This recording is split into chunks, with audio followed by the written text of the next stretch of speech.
Good morning everyone, this is Kirti Tiwari and in this video we will discuss practice paper 33 from Dr. Ranjit Singh and practice paper 1 to 32 we have already discussed on the channel. So guys, if you are preparing for TGT PGT and visiting first time on my channel, so please subscribe it so that you may get all the videos of the series because it is very beneficial for all state TGT PGT exams.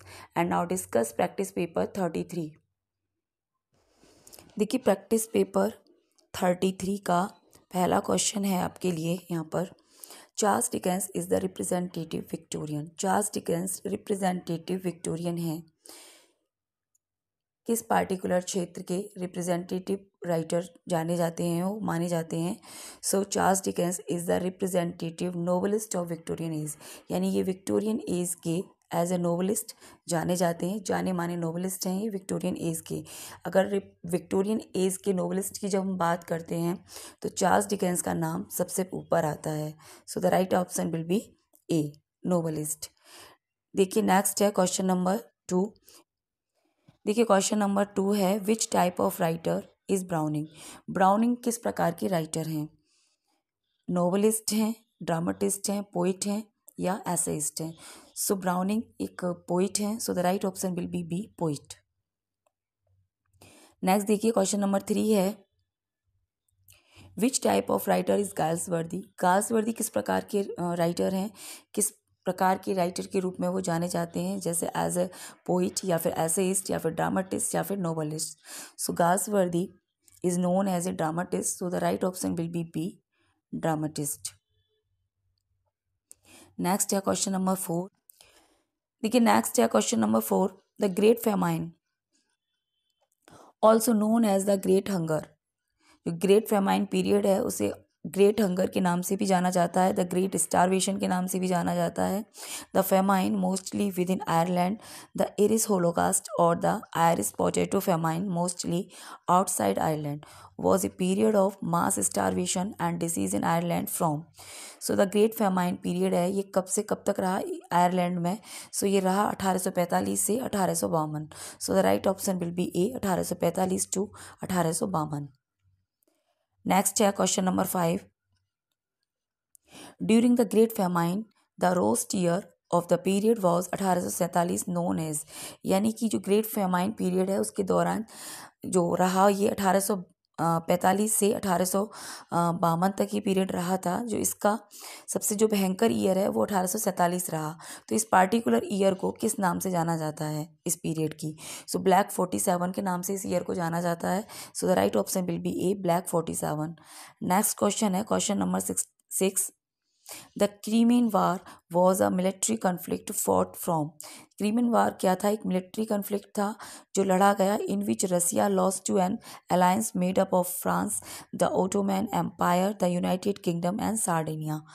सो ये Crimean war है, ये एक military जो conflict था ये लड़ा गया कब, कौन सी ईयर में पार्टिकुलर? सो अक्टूबर 1853 से फरवरी 1856 के बीच ये लड़ा गया था। So the right option will be D. Next question है question number 7। Which type of writer is Stevenson. Stevenson किस प्रकार के राइटर हैं? So as a novelist, essayist या all of these. So Stevenson क्या है? वो एक स्कॉटिश नोवेलिस्ट हैं, एसेइस्ट हैं और पोइट हैं। So the right option will be D, all of these हो जाएगा आपका करेक्ट। नेक्स्ट है question number 8। Who wrote the 3 volume work. 3 volume work किसने लिखा था? The French revolution a history, first publish in 1837, जो कि फर्स्ट पब्लिश हुआ 1837 में। ये वर्क था थॉमस कार्लाइल का। So the right option will be A. देखिए नेक्स्ट है question number 9। On heroes, hero worship and the heroic in history is a book by, published by James Fraser, London in 1841। तो on heroes, hero worship and the heroic in history is a book है Thomas Carlyle की। So the right option will be A, Thomas Carlyle. Next देखिए question number 10 है in the book on heroes, hero worship and the heroic in history Carlyle talk about, यानी कि अपनी इस book on heroes, hero worship and the heroic in history में Carlyle किसके बारे में बात करते हैं, यानी किसके बारे में डिस्कशन करते हैं? Oliver Cromwell, and Napoleon, William Shakespeare and Dante, Samuel Johnson and Jean Jacques Rousseau, या फिर all of these. So the right option will be all of these. आपका D हो जाएगा क्योंकि सभी के बारे में वो उन्होंने इस अपने वर्क में डिस्कस किया है सबके बारे में. नेक्स्ट है question number 11. The first Opium War, also known as the Opium War of the Anglo-Chinese War, was a series of military engagement fought between Britain and Qing dynasty of China. So right option will be B, China. Next question है question number 12. Who wrote the essay A Night Among the Pines?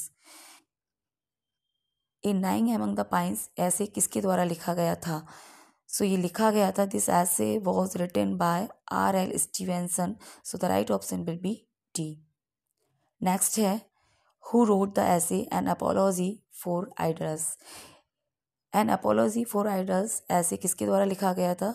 So ये भी Stevenson के द्वारा लिखा गया था. So the right option will be D, Stevenson. Next question है 14. Who wrote the essay A Plea for Grass Lamp? A Plea for Grass Lamp ऐसे किसके द्वारा लिखा गया था? So this is also written by R.L. Stevenson. So the right option will be C, R.L. Stevenson. Next है question number 15. What is the full name of R.L. Stevenson? R.L. Stevenson का full नाम क्या था? So उनका पूरा नाम था Robert Louis Stevenson, और मैंने बताया था ये एक Scottish novelist, essayist and poet हैं. नेक्स्ट है question number 16. Alfred Lord Tennyson belong to? Alfred Lord Tennyson belong करते हैं विक्टोरियन एज से. So the right option will be D, Victorian age. Next है who is called the representative poet of Victorian age? Victorian age का representative poet किसे कहा जाता है?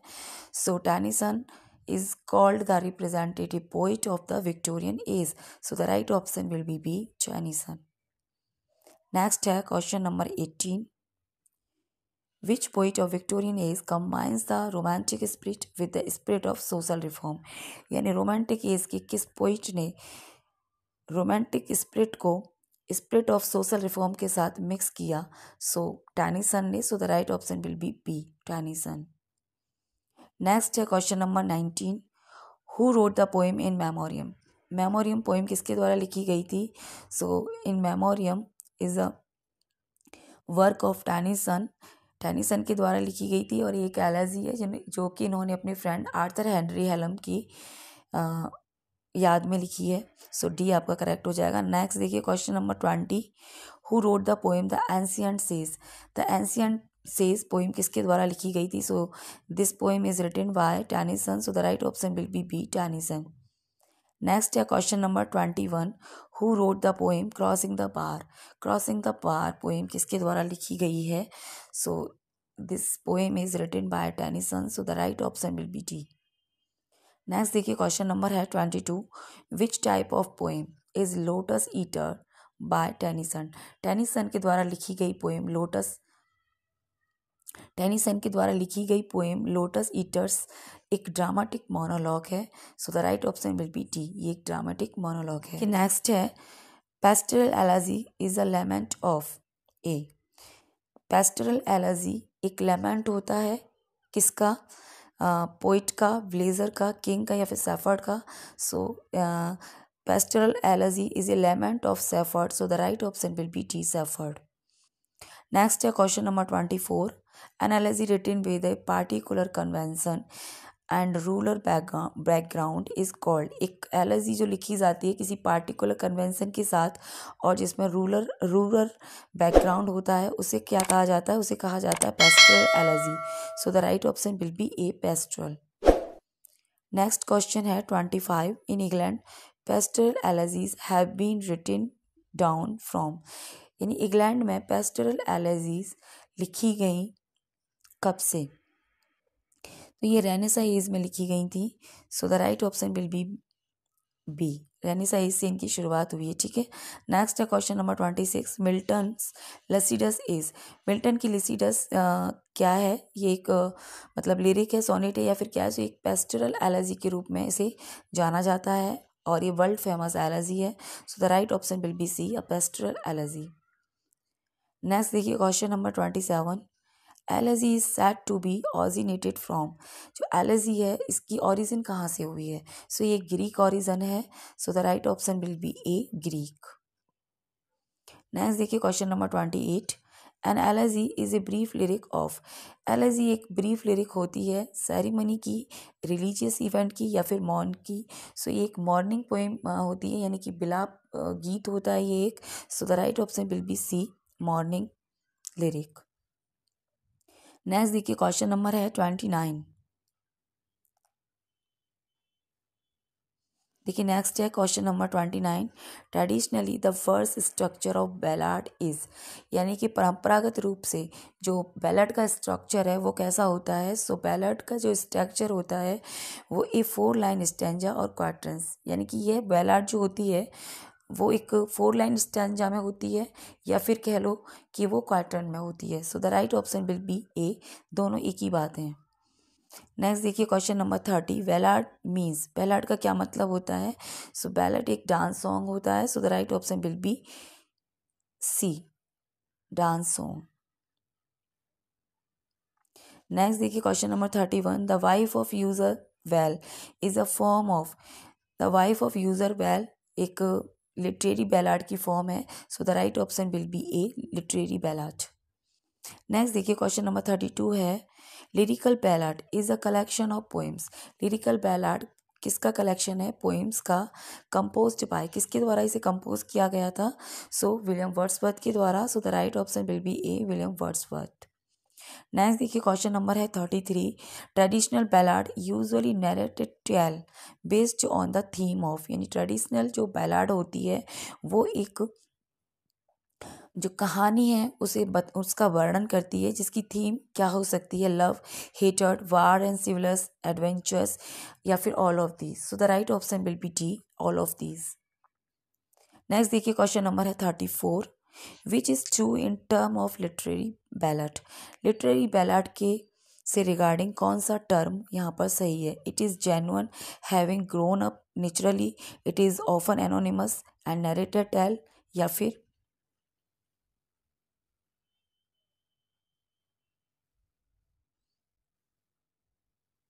it is seldom intended to be sung. So the right option will be C. It is seldom intended to be sung. Next देखिए, the following MCQs 35 to 54 are from Romeo and Juliet.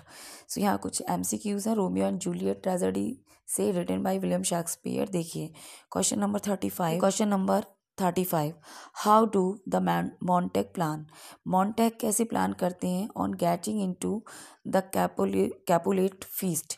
Capulet feast में मतलब किस तरह से वो जाने की योजना बनाते हैं? सो बाय वियरिंग मास्क, क्योंकि वहाँ उनकी फैमिली में एक मतलब आपसी फ्यूड था, तो वो ऐसे तो नहीं जा सकते थे ओपनली। तो वहाँ उन्होंने ये डिसाइड किया कि अगर हम मास्क पहन कर जाएंगे सो नो बडी रिकॉग्नाइज अस। सो वो है ना मास्क पहनकर उस पार्टी में जाते हैं। So the right option will be A, by wearing mask. Next है question number 36, why is Romeo anxious about attending the feast. Romeo क्यों चिंतित होता है इस फीस्ट को अटेंड करने के बारे में? क्योंकि he dream that it was a bad idea, क्योंकि उसने सपने में देखा था कि एक बैड आइडिया है, सो इसलिए वो वरीड रहता है। So the right option will be B. Next देखिए क्वेश्चन नंबर 37 है, how does Mercutio react to Romeo's statement about love. ठीक है, मर्क्यूशियो क्या रिएक्ट करता है रोमियो के प्यार भरी स्टेटमेंट पर? So he turns them into statement about sex. So the right option will be D. Next है question number 38, who is the subject of Mercutio long speech. Mercutio एक long speech देता है, उसका क्या सब्जेक्ट है उसकी speech का? उसमें हर समय देता ही रहता है वो। So Queen Mab is the subject of Mercutio's long speech. So the right option will be C, Queen Mab. Next देखिए question number 39, which event does Romeo foreshadow as they make their way to the feast? So, his own death. So, the right option will be B. Next देखिए question number है 40, who first discovered that there is a Montag at the Capulet feast? सबसे पहले किसे पता चलता है कि जो मॉन्टेग हैं वो कैपुलेट फीस्ट में मतलब शामिल हो गए हैं। सो टिबेल्ट को ही सबसे पहले पता चलता है कि जो कैपुलेट फीस्ट चल रहा था वहाँ पर, उसमें मॉन्टेक्स भी घूम रहे हैं। So the right option will be Tybalt. Next है question number 41, whom does Romeo forget about the moment he sees Juliet. यानी कि जब रोमियो किसके बारे में भूल जाता है उस मोमेंट पर एकदम से, जब वो फर्स्ट टाइम जूलियट को देखता है। तो जूलियट को देखते ही उसके दिमाग से सबसे पहले कौन गायब होता है? रोजालिन। यानी कि प्ले की स्टार्टिंग में हम देखते हैं कि फर्स्ट सीन में कि रोमियो रोजालिन के प्यार में पागल है, लेकिन जब वो कैपुलेट फीस्ट में एंट्री करता है, जाता है, तो वहाँ वो जूलियट से उसकी मुलाकात होती है और जूलियट को देखते ही वो रोजालिन को एकदम भूल जाता है। ठीक है, तो आपका यहाँ पे ये करेक्ट हो जाएगा। नेक्स्ट है question number 42, how do Romeo and Juliet metaphorically describe themselves in their first conversation. अपने फर्स्ट कन्वर्सेशन में वो अपने आप को मेटाफोरिकली क्या डिस्क्राइब करते हैं? So as a pilgrim and a sand. So the right option will be T. Next question है question number 43, how many times do Romeo and Juliet kiss at the first meeting. First meeting में वो कितनी बार किस करते हैं एक दूसरे को? तो 2 बार। So the right option will be 2। Next देखिए क्वेश्चन नंबर है 44, how do Romeo and Juliet act when each discover whom the other is. So they are both devastated. So the right option will be C. Next है question number 45, why does Romeo leave with Mercutio and Benvolio. Romeo Mercutio and Benvolio को छोड़कर चला जाता है, क्यों? Because he want to see Juliet again, क्योंकि वो Juliet को दोबारा देखना चाहता था। क्योंकि जब इश्क का जुनून चढ़ता है ना, तो फिर दोस्त यार कुछ अच्छे नहीं लगते, खाना वगैरह, बस एक ही चीज़ दिखाई देती है, अपनी प्रेमिका, और प्रेमिका को अपना प्रेमी। So the right option will be D, he want to see Juliet again. Next है question number 46, where are Romeo and Juliet when they meet for the second time. Second time वो लोग कब मिलते हैं? So C is at her window, जब वो अपनी window में होती है अपने रूम की, and he is in the garden blow, और वो नीचे गार्डन में आ जाता है उससे मिलने। So the right option will be B. And next है question number 47, what does Juliet say that she would do if she knew Romeo loved her।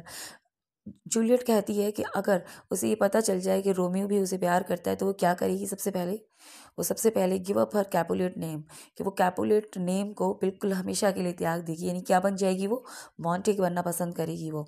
So the right option will be A. Next है question number 48, why is not Romeo afraid to be discovered talking to Juliet.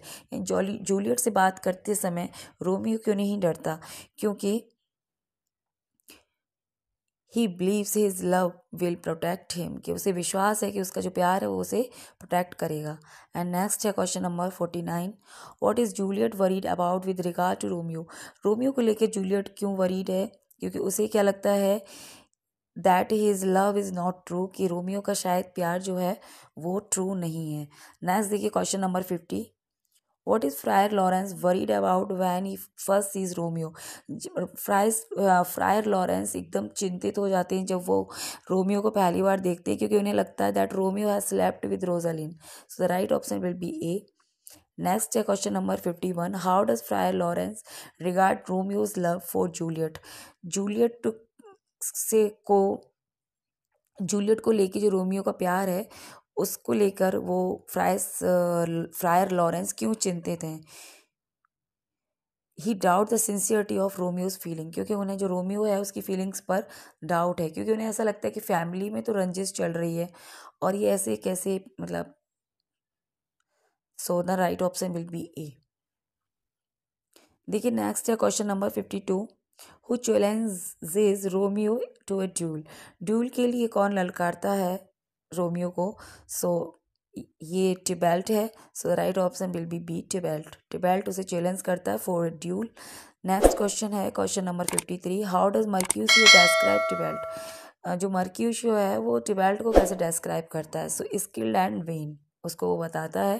सो सी यहाँ पर आपका correct हो जाएगा। Next देखिए, next है question number 54, how will Juliet sneak away to Friar Lawrence cell. ठीक है, कैसे वो जाती है लॉरेंस के सेल में by pretending to go to confession. वो अपना वहाँ पर प्यार को जो स्वीकार करने के लिए वो लॉरेंस की सेल है जो मतलब गुफा, उसमें वो जाती है उससे मिलने, रोमियो से।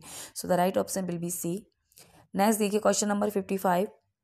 The first folio was prefaced with a poem by in which the poet presently held Shakespeare in a now famous quote as a not of an age but for all time। यानी जो first folio publish हुआ था Shakespeare का, उसका preface में एक poem लिखी गई है शेक्सपियर से सम्मान में, जो कि अब एक फेमस कोट बन चुका है, not of an age but for all time, जो कि वो केवल एक एज के लिए नहीं है बल्कि सभी एज से संबंधित हैं। सो ये पोएम किसके द्वारा लिखी गई?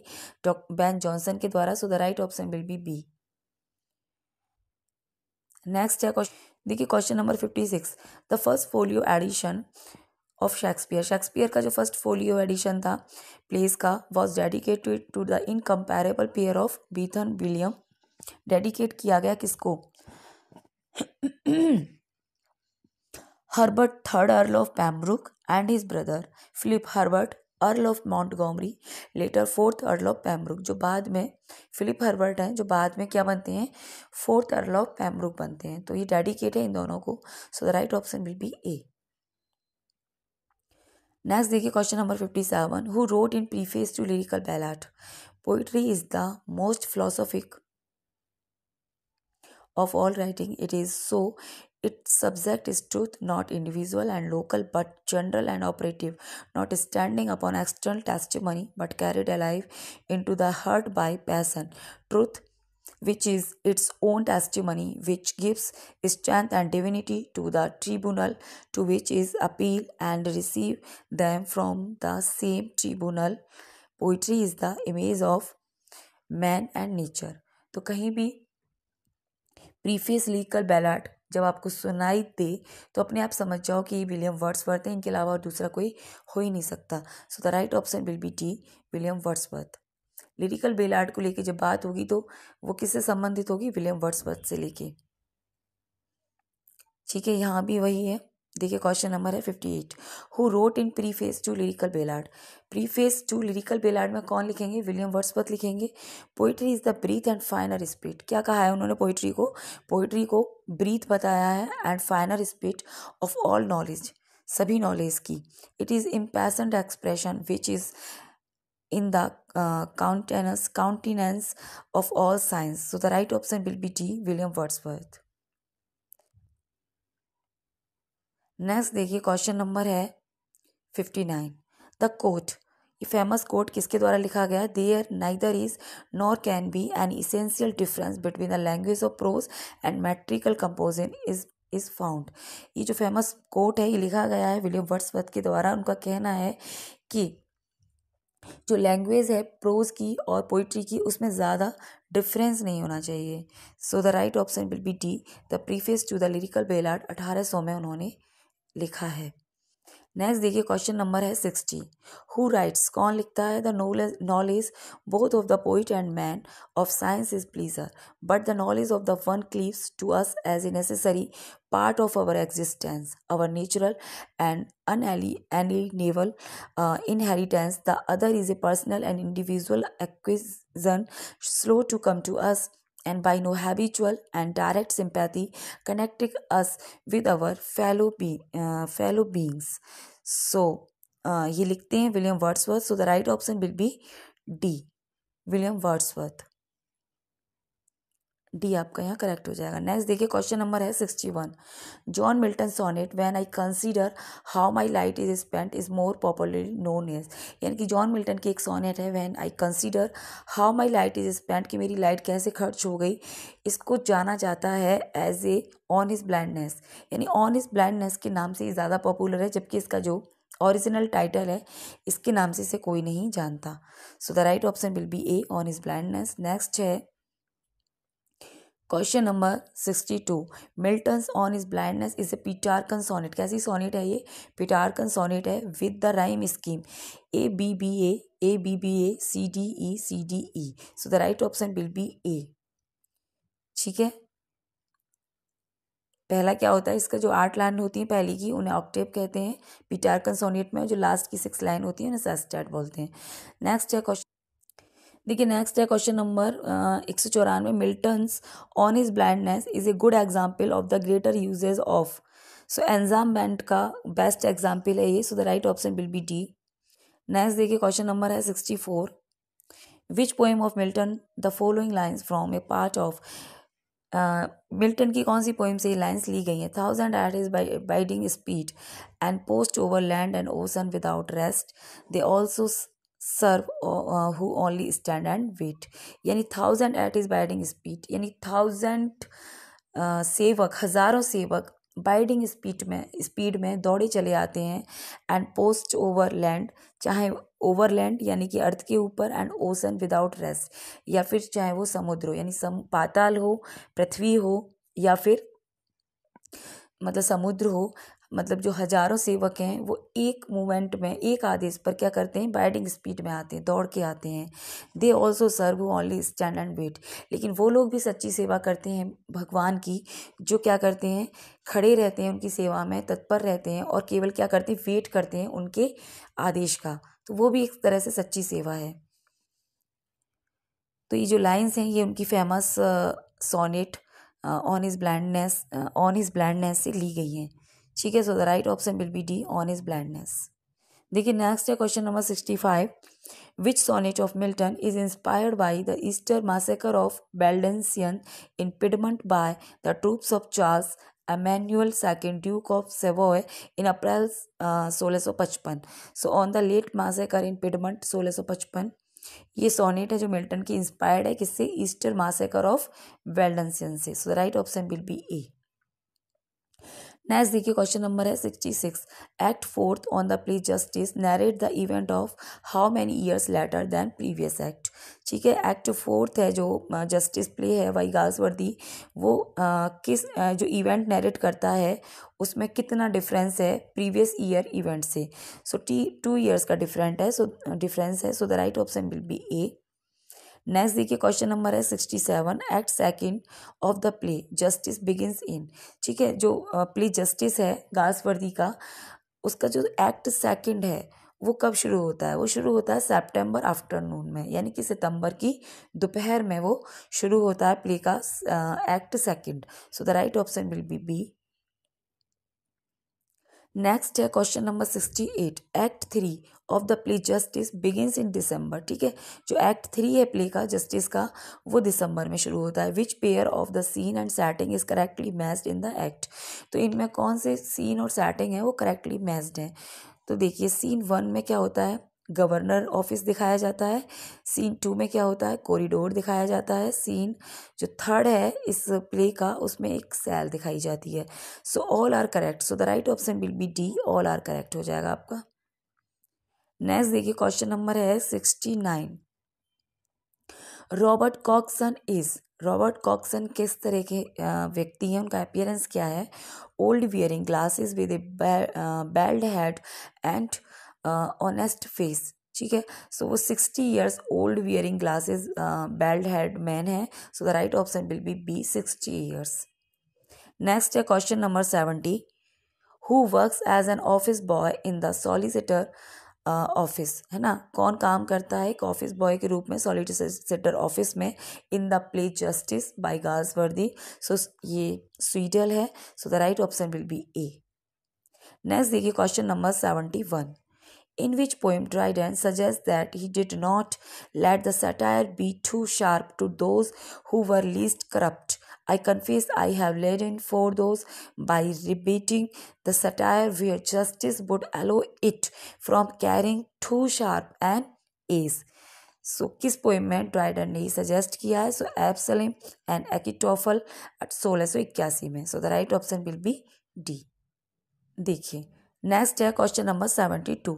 Lipstick feminism is a variety of that seeks to ascertain that women could still be feminist without ignoring or negating their femininity particularly in term of sexuality. So the third wave feminism. So the right option will be C, third wave feminism. Next है question number 73। Who has won the 2021 Nobel Prize in Literature for his uncompromising and uncompassionate penetration of the effect of colonialism and the fate of refugee in the Gulf between culture and continent. सो 2021 का Nobel prize है literature में, वो किसे मिला है 2021 में? सो Abdul Razak Gurnah को ये प्राइज़ मिला था. So the right option will be A, Abdul Razak Gurnah. Next question है question number 74. On which matter first wave feminism focused, यानी किस मैटर पे जो फर्स्ट वेव फेमिनिज्म आई थी वो फोकस करती है? सो ये फोकस करती है women's right to vote in suffrage and property right, यानी वोमेन का जो राइट है वोट देने का और उनका जो प्रॉपर्टी राइट होता है यानी कि संपत्ति अधिकार, उस पर ये फोकस करती है first wave. So the right option will be A. देखिए नेक्स्ट है question number 75. Which literary theory first developed in the 1980s primarily through the work of the critic Stephen Greenblatt and gained widespread influence in the 1990s. So new historicism. So the right option will be C, new historicism. Next है question number 76. देखिए question number 76. Who said, किसने कहा था? Ideas cultures and histories can not seriously be understood or studied without their force, or more precisely their configurations of power also being studied. So ये कहा था Edward Wadie Said ने. So the right option will be D, Edward Wadie Said. Next है question number 77. The term ecocriticism was coined in 1978. जो term है ego criticism coin किया गया 1978 में बाय किसके द्वारा किया गया? इन हिज ऐसे literature and ecology and experiment in ego criticism. ठीक है, तो ये टर्म कॉइन किया गया 1978 में किसके द्वारा? लिटरेचर एंड इकोलॉजी अपने ऐसे में an experiment in ecocriticism. So William Rueckert के द्वारा ये कॉइन किया गया. So the right option will be A, William Rueckert. देखिए नेक्स्ट क्वेश्चन है 78. हु डिफाइंस, किसने डिफाइंस किया ecocriticism? As study of the relationship between literature and environment conducted in a spirit of commitment to environmentalist. देखिए next है question number 78. Who defines, किसने defines किया ecocriticism? As study of the relationship between literature and environment conducted in a spirit of commitment to environmentalist practice. किसने किया? So Lawrence Buell ने. So the right option will be A, Lawrence ब्यूल.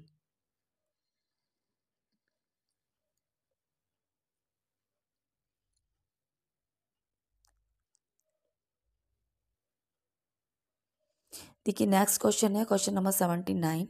In which of the following books the author provide a psychological and psychiatric analysis, यानी निम्न में से कौन सी book में जो ऑथर है वो प्रोवाइड करता है एक psychological and psychiatric analysis of the dehumanising effect of colonization upon the individual and the nation, and discusses the broader social, culture and political implications of establishing a social movement for the decolonization of a person and of a people. So hegemony or survival, America's quest for global dominance by Noam Chomsky. So the right option will be A.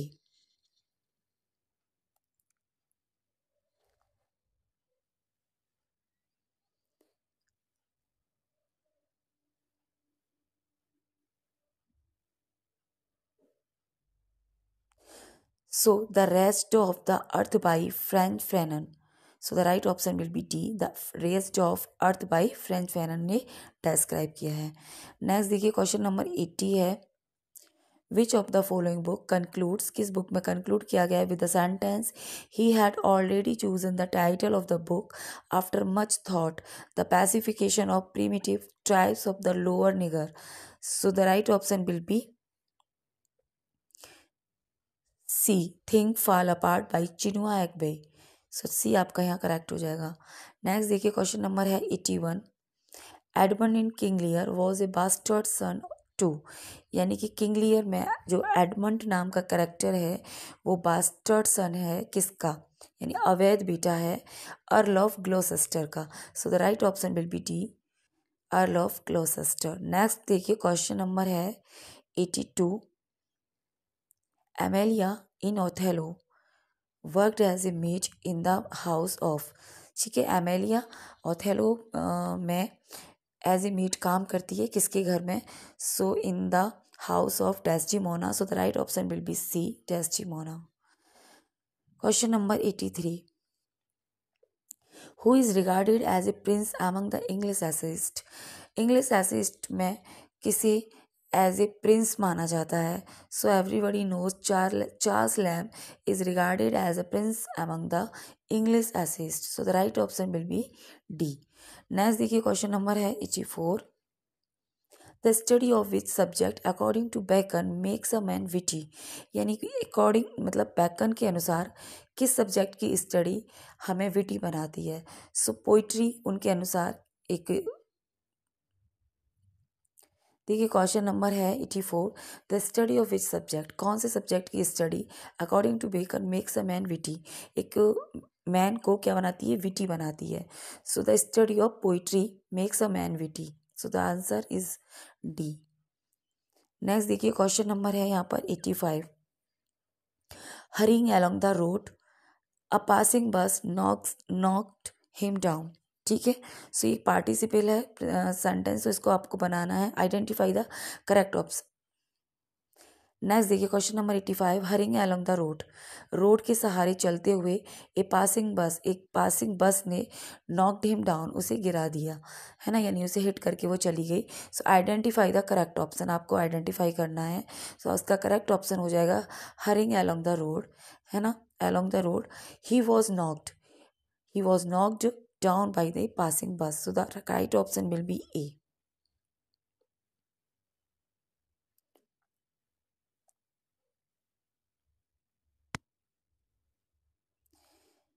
देखिए next है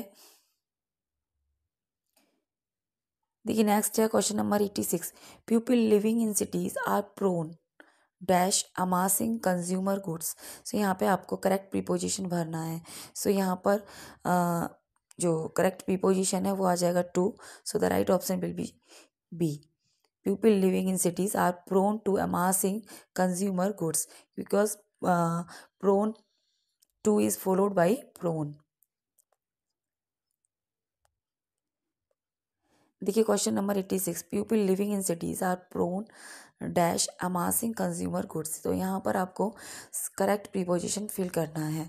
so prone is followed by to. So the right option will be B, ठीक है। People living in cities are prone to amassing consumer goods. So B आपका correct हो जाएगा। Next है question number 87। He must try, sorry we must try. देखिए next है question number 87। We must try to create better and safer urban life. So यहाँ पर आ जाएगा टू आपका। So the right option will be C, we must try to create. Next देखिए question number है 88। Identify the correct active voice of the sentence given below, यानी आपको नीचे दिया गया जो सेंटेंस है उसमें उसका करेक्ट एक्टिव वॉइस आइडेंटिफाई करना है, ठीक है। सो देखिए, my first visit to Hyderabad will always be remembered by me. मेरी जो पहली विजिट थी हैदराबाद की, मेरे द्वारा हमेशा याद की जाएगी। तो हम इसका एक्टिव कैसे बनाएंगे, तो जो माई फर्स्ट विजिट है इसको हम लास्ट में लाएंगे, और जो सब्जेक्ट है मी, वो सॉरी ऑब्जेक्ट है, उसे सब्जेक्ट बना देंगे। तो यहाँ ये हो जाएगा आई के साथ विल का फिर सेल हो जाएगा। तो I shall always remember my first visit to Hyderabad, ठीक है। So the right option will be A, I shall always remember, मैं अपनी जो फर्स्ट विजिट है उसे हमेशा याद करूंगा हैदराबाद की। नेक्स्ट देखिए question number 89। Wish you a happy birthday John said to me. John ने मुझसे क्या कहा, मुझे बर्थडे विश किया। So the identify the correct indirect form of the above sentence. So John wished me, जो सैड टू है ये change हो जाएगा विश्ड में। सो यहाँ पर ये हो जाएगा John wished me a happy birthday. So the right option will be B, John wished me a happy birthday. Next देखिए क्वेश्चन नंबर है 90। Identify the correct indirect form of the following direct speech. So देखिए the geologist said the earth revolves round. देखिए next question है 90। Identify the correct indirect form of the following direct speech.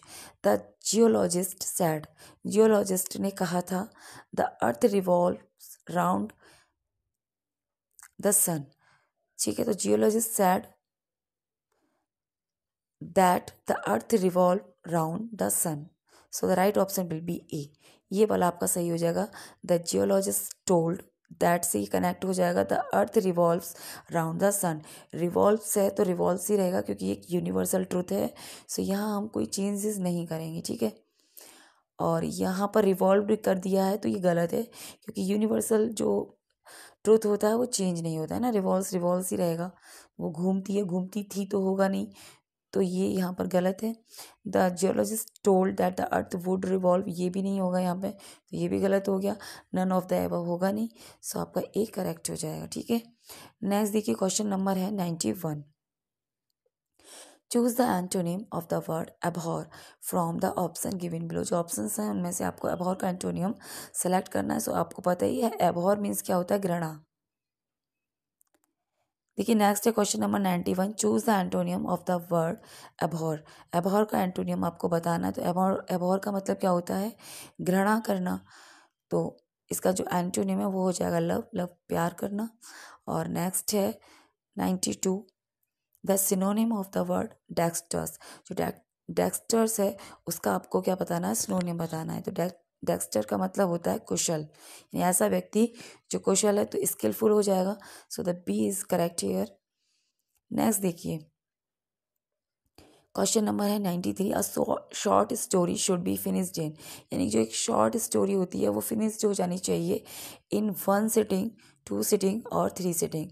सो ये finished होती है 1 sitting में हो जानी चाहिए। So the right option will be A, 1 sitting. Next देखिए क्वेश्चन नंबर है 94। Choose the most appropriate alternative that may replace the underlined portion first the following sentence. ठीक है, तो यहाँ पर आपको जो अंडरलाइन वर्ड है अनपेड, उसका सब्सटीट्यूट यहाँ पर सेलेक्ट करना है। ठीक है, so he does unpaid work for the red cross.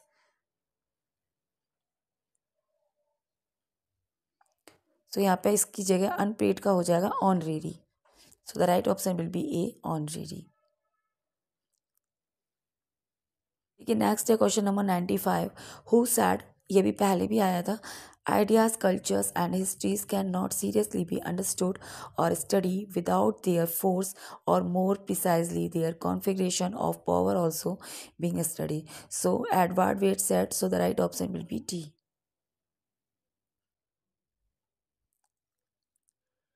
Next है question number 96। The term ecocriticism was coined in 1978 bye.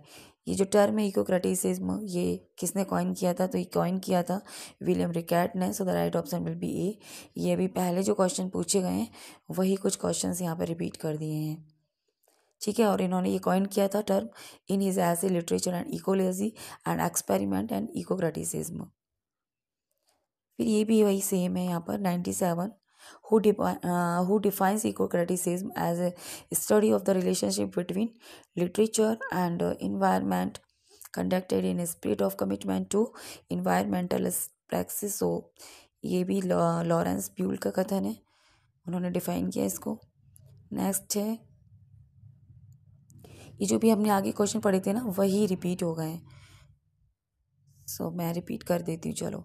In which of the following books the author provide a psychological and psychiatric analysis of the dehumanizing effect of colonization upon individual and the nation and discusses the broader social, cultural and political implications of establishing a social movement for the decolonization of a person, of a pupil. So the rest of the earth by Frank Fanon. So the right option will be D.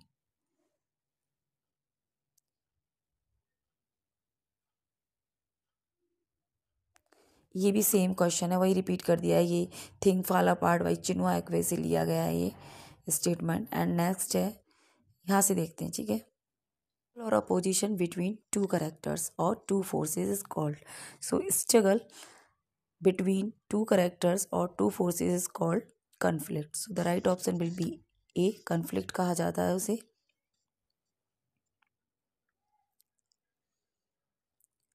Next देखिए question number है 101। The feminine form of colt is. Colt की feminine form बतानी है आपको, वो क्या होती है। सो कॉल्ट की फेमिनाइन फॉर्म होती है filly. So the right option will be D, filly. Filly को हिंदी में कहते हैं बछिया, बछिया, और कॉल्ट को कहते हैं बछेड़ा। और 2010 में पीजीटी में ये पूछा गया है। नेक्स्ट है question number 102। The plural of bureau. Bureau का प्लूरल क्या होता है। सो ब्यूरो का प्लूरल फॉर्म होता है bureaux. So the right option will be D, bureaux. Next देखिए क्वेश्चन नंबर है 103। The rich hate the poor very much, no error. So यहाँ पर किसी एक पार्ट में एरर है। सो आपको पता करना कौन सा पार्ट गलत है। So the right option will be B, B आपका यहाँ करेक्ट हो जाएगा। यहाँ पर हेट्स दे रखा है, जबकि द रिच के साथ सिंगुलर वर्ब आएगी हेट, वी वर्ब की फर्स्ट फॉर्म आएगी, है ना। सो द राइट ऑप्शन आपका ये हो जाएगा। नेक्स्ट है क्वेश्चन नंबर, देखिए question number 104। Plenty of sugar are required for sweet pudding. यहाँ भी आपको 4 पार्ट यहाँ दे रखे हैं, जिनमें से किसी एक पार्ट में एरर है, वो आपको फाइंड आउट करनी है। सो प्लेंटी ऑफ शुगर मतलब बहुत ज़्यादा चीनी की ज़रूरत है, किसके लिए, पुडिंग बनाने के लिए। सो आपको पता है कि शुगर एक मटेरियल नाउन है, और मटेरियल नाउन और एब्स्ट्रैक्ट नाउन के साथ हमेशा सिंगुलर प्लूरल सिंगुलर वर्ब आती है। So the right option will be C, ये यहाँ पर आपका करेक्ट हो जाएगा, क्योंकि अगर यहाँ पर इज होता तो सही होता। नेक्स्ट देखिए क्वेश्चन नंबर है 105। A pair of scissor were bought by me from the market, no error. यहाँ पर आपको देखना है कौन सा पार्ट में एरर है। सो ए पेयर ऑफ सीजर्स, तो ये यहाँ पर हमारा जब सिंगुलर है, तो सिंगुलर के साथ यहाँ पर सिंगुलर क्या नाउन क्या वर्ब लेगा, सिंगुलर वर्ब लेगा। सो यहाँ पर वाज होता तो आपका करेक्ट होता। So the right option will be B. Next देखिए question number 106। Find the correct spelled word. ठीक है, आपको correct spelled word find out करना है। टीजीटी 2004 में ये पूछा गया है। So pronounceable, PRONOUNCEABLE। So the right option will be B, जो बी वाला पार्ट है आपका ये सही है, प्रोनाउंसिएबल। नेक्स्ट देखिए क्वेश्चन नंबर है 107। यहाँ भी आपको करेक्ट स्पेल्ड वर्ड बताना है, और पीजीटी 2002 में एक वर्ड पूछा गया था, which word is correctly spelled. तो यहाँ पे जो करेक्ट स्पेल्ड वर्ड है वो है ड्यूली, जिसका मतलब होता है विधिवत। सो the right option will be A. Next देखिए क्वेश्चन नंबर है 108। Select the word with its correct spelling. ठीक है, आपको करेक्ट स्पेलिंग के साथ वर्ड सेलेक्ट करना है, यानी वही करेक्ट वर्ड आपको सेलेक्ट करना है। टीजीटी 2009 में पूछा गया है। सो वैक्यूम, VACWM, वैक्यूम की स्पेलिंग होती है। So the right option will be C, ये हो जाएगा आपका करेक्ट आंसर। और वैक्यूम का मतलब होता है खालीपन। और नेक्स्ट है question number 109। One who despises of lower social position, यानी कि ऐसा व्यक्ति जो घृणा करता है किससे, लोअर सोशल पोजीशन से।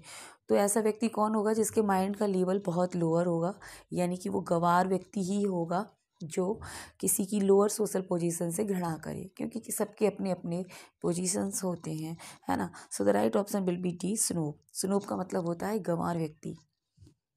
और नेक्स्ट देखिए क्वेश्चन नंबर है 110। To send an unwanted person out of the country, यानी कि एक अनवांटेड पर्सन को कंट्री से निकाल देना, उसको क्या कहते हैं, उसको कहते हैं deport. So the right option will be D. और यहाँ पर नेक्स्ट देखिए आपका, read the following passage carefully and answer the questions given below. तो यहाँ पर 111 से 115 आपको पैसेज रीड करने के बाद उसके क्वेश्चंस यहाँ पर देने हैं, ठीक है।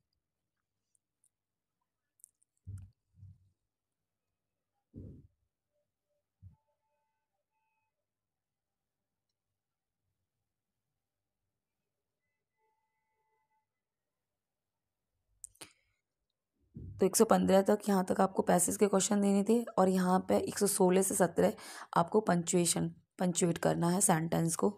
सो देखिए question number 116। All that I am, all that I hope to be, I owe to my angel mother. So देखिए, all that I am comma, all that I hope to be comma, I owe to my angel mother full stop. तो यहाँ पर जो 4 option दे रखे हैं A B C D, उनमें से जो आपका जो ए वाला ऑप्शन है वो करेक्ट है। नेक्स्ट देखिए question number 117, as Caesar loved me I wept for him. जैसा चूँकि सीजर मुझे प्यार करता था, मैं रोया उसके लिए। As he was fortunate I rejoice at it, he was valiant I honour him, but as he was ambitious, क्योंकि वो क्या था, एम्बिशियस था, आइसिलियो मैंने उसे मार दिया। TGT 9 में आया है। तो जूलियस सीजर जो प्ले है शेक्सपियर का, वहाँ से जो वो कोट है ब्रूटस की, वो यहाँ वो ली गई है ये। तो इसमें देखिए आपका ये as Caesar loved me comma I wept for him, semi colon आएगा इसमें। As he was fortunate I rejoice as at it, यहाँ भी सेमी कॉलम। और ही वॉज वैलियंट फिर कॉमा, आई ऑनर हिम, यहाँ भी semi colon. But as he was ambitious I slew him, तो वो महत्वाकांक्षी था, मैंने उसे मार दिया। ज़्यादातर इसमें सब सेंटेंस खत्म होने के बाद सेमी कॉलम का यूज़ हुआ है। तो जो आपका ए वाला ऑप्शन है वही करेक्ट है, बाकी इसके सारे जो ऑप्शन है वो आपके इनकरेक्ट दे रखे हैं यहाँ। ठीक है, नेक्स्ट देखिए क्वेश्चन नंबर है यहाँ पर 118 से 120। देखिए क्वेश्चन नंबर 118, यहाँ पर है ना 1 वर्ड दे रखे हैं, इनमें से आपको जो इनकरेक्ट है, इनकरेक्ट 1 वर्ड है वो फाइंड आउट करना है। ठीक है, तो देखिए, a battle or match in which neither party wins, यानी कि या फिर बैटल हो या फिर कोई मैच हो जिसमें से कोई भी पार्टी नहीं जीतती, यानी कि दोनों मतलब दोनों पार्टी क्या है नहीं जीतती हैं, तो वो मैच क्या हो जाता है, वो ड्रॉ हो जाता है ना। सो ये आपका सही है। नेक्स्ट है यहाँ पर a belief contrary to the belief generally accepted, यानी कि एक ऐसा बिलीफ जो जनरली एक्सेप्टेड है उसके अगेंस्ट है, यानी कि जो धर्म के विरुद्ध है। ठीक है, सो उसको हर्सी कहा जाता है। सो ये भी यहाँ पे आपका करेक्ट है। A book that has information of all branches of knowledge, उसको क्या बोलेंगे, एनसाइक्लोपीडिया, यानी कि एक ऐसी बुक जिसमें सभी प्रकार की नॉलेज अवेलेबल है, उसे एनसाइक्लोपीडिया बोलते हैं। नेक्स्ट है D, a cluster of houses in a village, यानी कि गांव के समूह को, यस गांव के छोटे गांव के समूह को क्या बोला जाता है, उसको बोला जाता है हैमलेट। सो आपका जो, और यहाँ पर दे रखा है ऑमलेट, है ना। तो आपका जो इनकरेक्ट है ना वो डी वाला है, और हमें यहाँ पर क्या फाइंड आउट करना है, जो इनकरेक्ट है। बाकी हमारे 3 यहाँ 4 में से 3 सही होंगे, जो इनकरेक्ट होगा वो हमें फाइंड आउट करना है। सो एक cluster of house in a village, उसे हम हैमलेट कहते हैं, ना कि omelette. So the right option will be D. Next देखिए क्वेश्चन नंबर है 119, a collection of wild animals kept in captivity for exhibition, है ना। तो उसको मैंगर नहीं बोलते। सो तो आपका जो इनकरेक्ट है ना वो यही है, ए वाला। बाकी की जो ऑप्शंस हैं वो सभी सही हैं, जैसे एक condition of disorder and lawlessness, यानी कि ऐसी कंडीशन जो कैसी है, डिसऑर्डर है, जिसमें अवस्थित है और जिसमें कोई कानून का फॉलो नहीं किया जा रहा है, उसे एनार्की कहेंगे, अराजकता। A conditional release of a prisoner from jail before official end, so उसको पैरोल कहते हैं। पैरोल मीन्स होती है जमानत, जमानत पर जब कोई प्रिजनर कुछ टाइम के लिए मतलब आता है रिहा होके। A country rule by 2 countries, है ना, कंजोमिनियम उसको ये बोलते हैं हम, है ना। तो जो आपका जो आपका इनकरेक्ट था वो ए वाला था। So the right option will be A. Next देखिए क्वेश्चन नंबर है 120, a decision on which all agree, यानी ऐसा डिसीजन जिस पर सभी सहमत हैं, उसे हम क्या बोलते हैं, उसको बोलते हैं हम यूनानिमस। और यहाँ ऑल इन ऑल दे रखा है। सो आपका जो इनकरेक्ट 1 वर्ड है वो ए वाला है। So the right option will be A. बाकी की देख सकते हैं वो सही है। वैसे ए फेस्टिवल का कोर्टली ड्रामेटिक परफॉर्मेंस, उसे मास्क कहते हैं। A festival of the 100th anniversary century बोलते हैं उसे, है ना। और a general pardon of political offenders amnesty, ठीक है, एक क्षमादान होता है वो पॉलिटिकल अपराधी के लिए, उसे एमनेस्टी कहते हैं। तो सभी यहाँ पे सही थी, जो इनका करेक्ट था वो ए वाला था। नेक्स्ट देखिए क्वेश्चन नंबर है 121, when a plural noun and a singular noun are joined by or nor, ठीक है, जब प्लूरल नाउन और सिंगुलर नाउन और नॉर से जुड़े होते हैं, the pronoun must be in the either singular or plural. So the right option will be सी।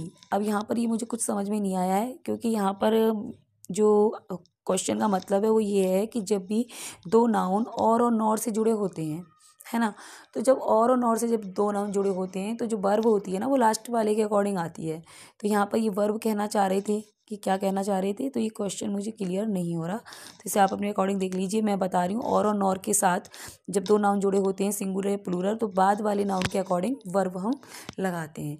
तो ये सब्जेक्ट वर्ब एग्रीमेंट से क्वेश्चन है। और नेक्स्ट देखिए question number 122। The object form of A pronoun is used after a preposition. तो यहाँ पर पूछा जा रहा है आपसे कि प्रोनाउन की ऑब्जेक्ट फॉर्म किसके बाद आती है। ठीक है, तो नाउन के बाद तो आती नहीं है, वर्ब के बाद भी नहीं और एडवर्ब के बाद भी नहीं। एक्चुअली क्या है कि जो प्रीपोजिशन होता है, प्रीपोजिशन के बाद जो नाउन और प्रोनाउन होते हैं वो ऑब्जेक्ट फॉर्म में आते हैं। तो प्रीपोजिशन के बाद जो प्रोनाउन आएगा तो उसकी ऑब्जेक्ट फॉर्म ही आएगी, सीधी सी बात है ना। सो आपका जो करेक्ट ऑप्शन है वो हो जाएगा बी। देखिए नेक्स्ट है question number 123। When there is a comparison between two nominative case pronouns, we use nominative case after pronoun after। ठीक है, तो जब कंपैरिजन होता है दो नॉमिनेटिव केस के बीच में प्रोनाउंस में, तो हम नॉमिनेटिव केस यूज़ करते हैं किसके बाद, देन के बाद, है ना। So the right option will be ए।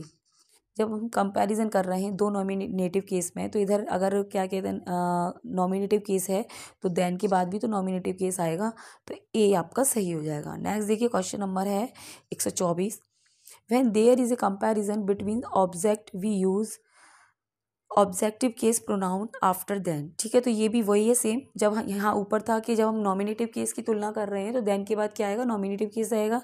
और यहाँ पर जब कंपैरिजन हो रहा है ऑब्जेक्ट के बीच में तो देन के बाद में क्या है, ऑब्जेक्टिव केस आएगा। So the right option will be A. Next देखिए question number 125 and this is the last question of this practice paper. A dash is a pronoun that represent a noun and expresses its position as near or far including in time। so आपको बताना है यहाँ पर कौन सा pronoun आएगा। सो demonstrative pronoun is a pronoun, वो कौन सी प्रोनाउन होती है जो नाउन को रिप्रेजेंट करती है और उसकी पोजीशन को बताती है ना। तो डेमोन्स्ट्रेटिव प्रोनाउन होती है। सो बी आपका यहाँ करेक्ट हो जाएगा। A demonstrative pronoun is a pronoun that represent a noun and express its position as near or far, है ना। जो पास है, दूर है, नाउन की मतलब लोकेशन को, पोजीशन को बताती है। जैसे हम बोलते हैं ना this is a book, that, ऐसे करके। So the right option will be B हो जाएगा आपका। एंड आई होप आपको वीडियो अच्छा लगा होगा। So thanks for watching this video. Thank you so much.